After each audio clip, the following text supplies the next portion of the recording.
ሰላዮች ስልኮችና የከዳተኞች ምስጢር በላስታ ተራሮች ላይ የተደወለው የታሪክ ደወል በጥይት ድምጽና በባሩድ ጭስ በታፈኑ የላስታና የጎጃም ተራሮች መካከል ካለፈው ሳምንት ጀምሮ አንድ ያልተደመጠ የዝምታ ቋንቋ እየተነገረ ነው።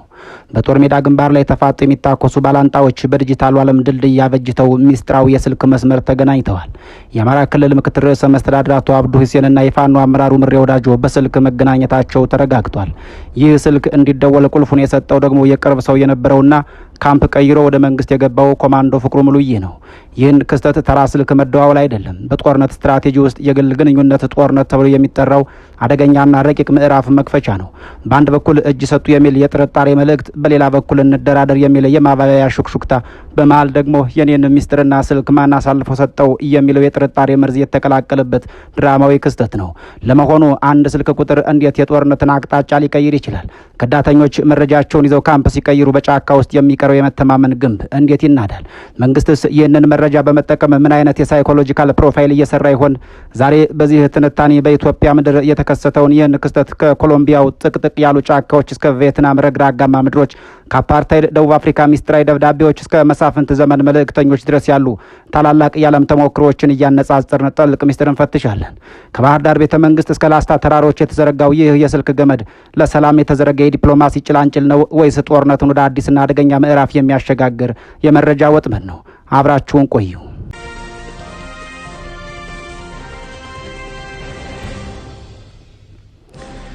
በጦርነት ታሪክ ውስጥ መረጃ ወይም ኢንተለጀንስ ከጥይት በላይ ኃይል አለው። አንድ ግለሰብ ካምፕ ቀይሮ ወደ ተቃራኒ ወገን ሲሄድ የሚይዘው መረጃ ብቻ ሳይሆን ይዞት የሚሄደው መተማመን እየተባለውን ስነልቦናዊ ግንብ ነው። ኮማንዶ ፍቅሩ ሙሉዬ የምሬ ወዳጆን የግል ስልክ ቁጥርና መረጃ ለከፍተኛ የመንግስት ባለስልጣናት አሳልፎ ሰጥቷል መባሉ ጦርነቱ ከሜዳ ውጊያ ባለፈ ወደ መረጃና የግል ግንኙነት ምዕራፍ እየተሸጋገረ ስለመሆኑ ጉልህ ማሳያ ነው። የአማራ ክልል ምክትል ርዕሰ መስተዳድር አቶ አብዱ ሁሴንና የምሬ ወዳጆ ስልክ መገናኘት በራሱ መልእክት አለው። ይዘቱ ባይታወቅም የስልኩ መደወል ብቻና እናውቃቸዋለን፣ ልናገኛችሁ እንችላለን፣ እናንተም የምታምኑት ሰው እኛ ጋር ነው የሚል የዝምታ ቋንቋ ያስተላልፋል። በዓለም ታሪክ ውስጥ የውስጥ ሰዎችን መረጃ በመጠቀም ጠላትን የማዳከም ስልት የተለመደ ነው። ኮማንዶ ፍቅሩ ሙሉዬ በነበረው የቅርበትና የሰጠው መረጃ መንግስት የፋኖን አመራሮች ሳይኮሎጂካል ፕሮፋይል እንዲሰሩ ይረዳቸዋል። የኮሎምቢያ መንግስት የፋርክ አማጽያንን ማዳከም የቻለው ከፍተኛ አመራሮችን በመግደል ሳይሆን የአመራሮቹን የግል ጠባቂዎችና ቅርብ ሰዎች በመመልመል ነበር። በእነዚህም ከዳተኞች አማካኝነት የአመራሮችን የስልክ መረጃና የሚገኙበትን ቦታ በማወቅ ኦፕሬሽናል ጃክ የተሰኘው ታሪካዊ ዘመን መፈጸም ተችሏል። የኮሎምቢያ ኦፕሬሽን ጃክ ታሪክ በጦርነት ጥበብ ውስጥ ከጥይት ይልቅ የሰው አእምሮና መረጃ እንዴት ድልን እንደሚያመጡ የሚያሳይ ደማቅ ታሪክ ነው። በኮሎምቢያ ጥቅጥቅ ያሉ ለሰው ልጅ እጅግ አስቸጋሪ በሆኑ ጫካዎች ውስጥ ለግማሽ ክፍለ ዘመን የዘለቀው የፋርክ አማጽያን እንቅስቃሴ የመንግስትን ወታደራዊ አቅም ፈትኖ አገሪቱን በለቅሶና በጦርነት አዙሪት ውስጥ ከርማ ነበር። ፋርክ በጫካው ውስጥ እንዳሳ በባህር ውስጥ የሚዋኝ የመንግስት ጦር ሊደርስበት የማይችል ግዙፍ ኃይል ሆኖ ቢቆይም የኮሎምቢያ መንግስት ግን ስልቱን ቀይሮ የአማጽያኑን የጀርባ አጥንት ለመስበር ወሰነ። ይህ ስልት በኃይል መጨፍለቅ ሳይሆን በውስጥ መረጃ ማፍረስ ነበር። የመንግስት ደህንነቶች በአማጽያኑ ከፍተኛ አመራሮች ዙሪያ ያሉትን የስልክ ሚስጥራቸውንና የሚንቀሳቀሱበትን ኮሊደር የሚያውቁትን የቅርብ ጠባቂዎችና ረዳቶች ላይ አተኮሩ። በጫካው ኑሮ የሰለቻቸውን ለተሻለ ህይወትና ለትምህርት የሚጓጉትን እነዚህን የውስጥ ሰዎች በአንድ እየመለመሉ የመረጃ ምንጭ አደረጓቸው። በዚህም ምክንያት የመሪዎቹ የግል ስልክ ቁጥሮች፣ የሚጠቀሙባቸው የሬዲዮ ኮዶችና የአኗኗር ዘይቤያቸው በመንግስት እጅ ወደቀ። በዚህ መረጃ ላይ ተመስርቶ በሐምሌ ወር 2008 ዓ.ም እንደ አውሮፓውያን ዘመን አቆጣጠር መሆኑ ነው ኦፕሬሽን ጃክ ወይም የቼዝ ጨዋታው የመጨረሻ ዓመት የተሰኘው ታሪካዊ ዘመቻ ተከናወነ። የመንግስት ደህንነቶች የፋርክን ከፍተኛ መሪዎች ድምጽ በመምሰልና በውስጥ ሰዎች በኩል የደረሳቸውን ሚስጥራዊ ኮድ በመጠቀም በጫካው ውስጥ ላሉት አማጽያን ትዕዛዝ አስተላልፉ።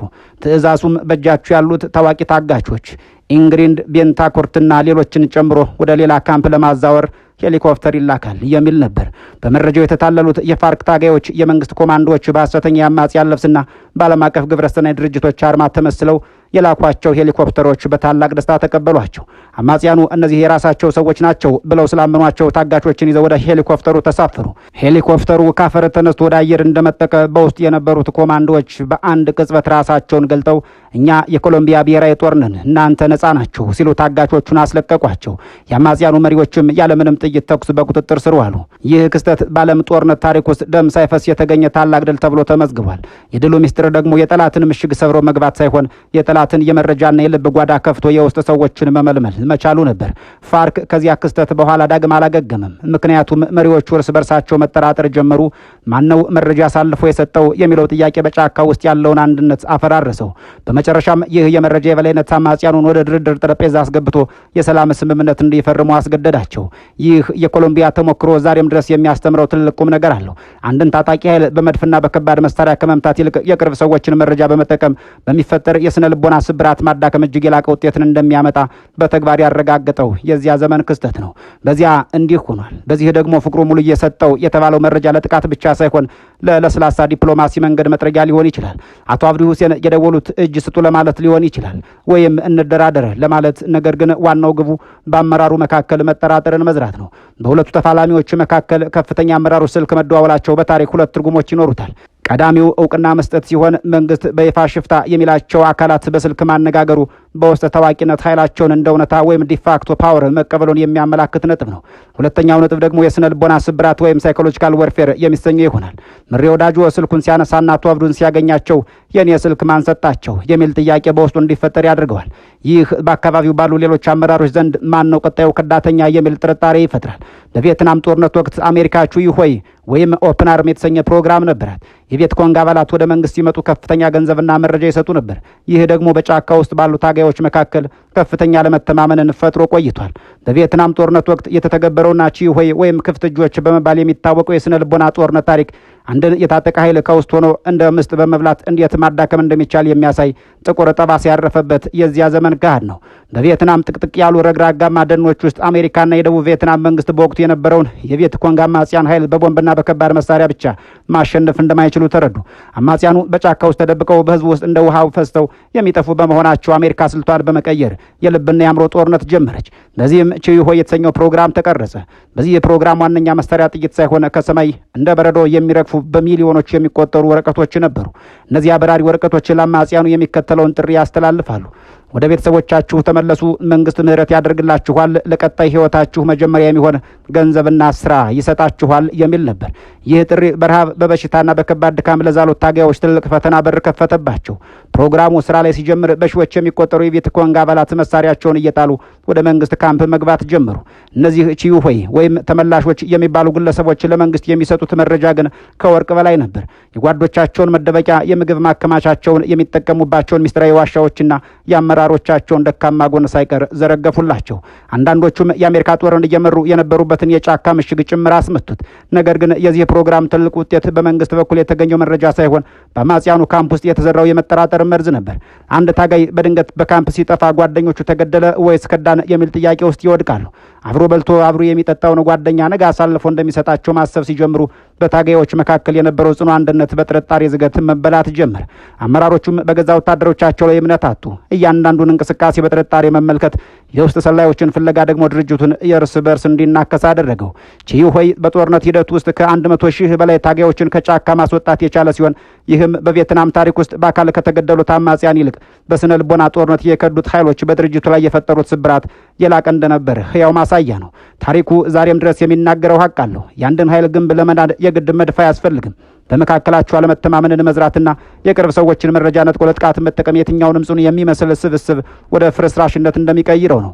ይህ በቪየትናም ጫካዎች የተዘራው የጥርጣሬ ዘር ዛሬም ድረስ በተለያዩ የዓለማችን ክፍሎች ለሚካሄድ መሰል ግጭቶች እንደ ዋነኛ ስትራቴጂ ማጣቀሻ ሆኖ ያገለግላል። አብዱ ሁሴን እንዲህ ያሉትን የግጭትና የወታደራዊ ታሪኮች ጠንቅቀው ያውቃሉ። ባያውቋቸውም የገቡበት ጦርነት የህልውና ጉዳይ ነውና መፍትሄ ፍለጋ ማንበባቸው አይቀሬ ነው። አንብበው ደርሰውበትም ከሆነ ደግሞ እንዲህ ያለውን ወታደራዊ ስልት ከመተግበር ወደ ኋላ የሚሉ አይደሉም። ጥያቄው ግን የአብዱ ሁሴንና የምሬ ወዳጆ ድብቅ አጀንዳዎች ምን ናቸው የሚለው ነው። የውይይቱ ነጥቦች ባይታወቁም ከሁለቱ ወገን ሊነሱ የሚችሉ ግምታዊ ነጥቦች ግን ሊኖሩ እንደሚችሉ መገመት ያን ያክል አይከብድም። ከመንግስት ወገን አቶ አብዱ ሁሴን የፋኖ አመራሮች ትጥቅ ፈተው ወደ ሰላማዊ አማራጭ እንዲመጡ ማባበል ቀዳሚ ይሆናል። የጦርነቱን አስከፊነት በመግለጽ የአመራር መከፋፈል መፍጠርም የዚያኑ ያክል ለእነ አብዱ አስፈላጊ ነው። መንግስት ሁሉንም መረጃ እንዳለው በማሳየት ሽብር መፍጠር በተመሳሳይ የሚፈጸም የእነ አብዱ ሁሴን እርምጃ ነው። ከፋኖ ወገን ምሬ ወዳጆ ደግሞ ከፋኖ ወገን ምሬ ወዳጆ ደግሞ የመንግስትን ቀጣይ አቋም ለመለካት መሞከር እኛም እናንተን እናውቃችኋለን የሚል ያጻፋ ምላሽ መስጠት ምናልባትም ለክልሉ ህዝብ ሲባል የተወሰኑ ሰብአዊ ጉዳዮች ላይ መነጋገር የሚጠቀሱት አቋሞቹ ሊሆኑ ይችላሉ። እንዲህ አይነቱ የባላንጣዎች የስልክ ግንኙነት በዓለም ታሪክ አዲስ አይደለም። የአፓርታይድ መንግስትና የኤንኤንሲ መሪዎች በይፋ እየተዋጉ በድብቅ ግን በስልክና በደብዳቤ ይገናኙ ነበር። ይህ ግንኙነት በኋላ ላይ ለታላቁ የሰላም ስምምነት መሰረት ሆኗል። በእርግጥም በደቡብ አፍሪካ የታሪክ ማህደር ውስጥ የሚገኘው የአፓርታይድ መንግስትና የኤንኤንሲ ሚስጥራዊ ግንኙነት በጠላትነት ተፋጠው በሚደባደቡ ኃይሎች መካከል የንግግር ድልድይ እንዴት እንደሚገነባ የሚያሳይ ድንቅ የታሪክ ምዕራፍ ነው። በ1980ዎቹ አጋማሽ ደቡብ አፍሪካ በደም መፋሰስና በዓለም አቀፍ ማዕቀብ ተቀልፋ በነበረችበት በዚያ ወቅት በአፓርታይድ መንግስትና በኤንኤንሲ መካከል ያለው ግንኙነት በይፋ ሲታይ የሞትና የሽረት ትግል ነበር። መንግስት ኔልሰን ማንዴላንና ድርጅታቸውን አሸባሪ ብሎ ሲፈርጅ፣ ኤንኤንሲ በበኩሉ በትጥቅ ትግልና በህዝባዊ አመፅ መንግስቱን ለመጣል ጫካና ስደት ሆነው ይፋለሙ ነበር። ሆኖም ግን በዚያ ሁሉ የጥይት ድምፅና የፖለቲካ ውጥረት መካከል ማንም የማያውቀውንና የጠበበ የሚስጥር መስመር ተዘርግቶ ነበር። የዚህ ድንቅ ታሪክ መጀመሪያ የሚሆነው በወቅቱ የነበረው የፍትህ ሚኒስትር ኮቤ ኮትሴ በድብቅ እስር ቤት ድረስ በመሄድ ኔልሰን ማንዴላን ማነጋገራቸው ነው። በህዝብ ፊት ፍጹም ጠላቶች የነበሩት እነዚህ አካላት በሚስጥር ግን ሻይ እየጠጡ ስለ አገሪቱ የወደፊት ዕጣ ፈንታ መጻጻፍና መነጋገር ጀመሩ። ይህም ሂደት በታሪክ ንግግር ለመጀመር የተደረገ ንግግር ተብሎ ተመዝግቧል። በተለይም ማንዴላ በፖሊስ ማር እስር ቤት በነበሩበት በዚያ ወቅት በውጭ ካለው የኤንኤንሲ አመራር ከኦሊቨር ታምቦ ጋር በሚስጥር መልእክት ይለዋወጡ ነበር። በአንድ በኩል መንግስት የኤንኤንሲ አባላትን እያሳደደ ያስራል፣ በሌላ በኩል ደግሞ የመንግስት ከፍተኛ ባለስልጣናትና የማንዴላ ተወካዮች በለንደንና በስዊዘርላንድ ሆቴሎች በሚስጥር ስልክና በደብዳቤ ይለዋወጣሉ።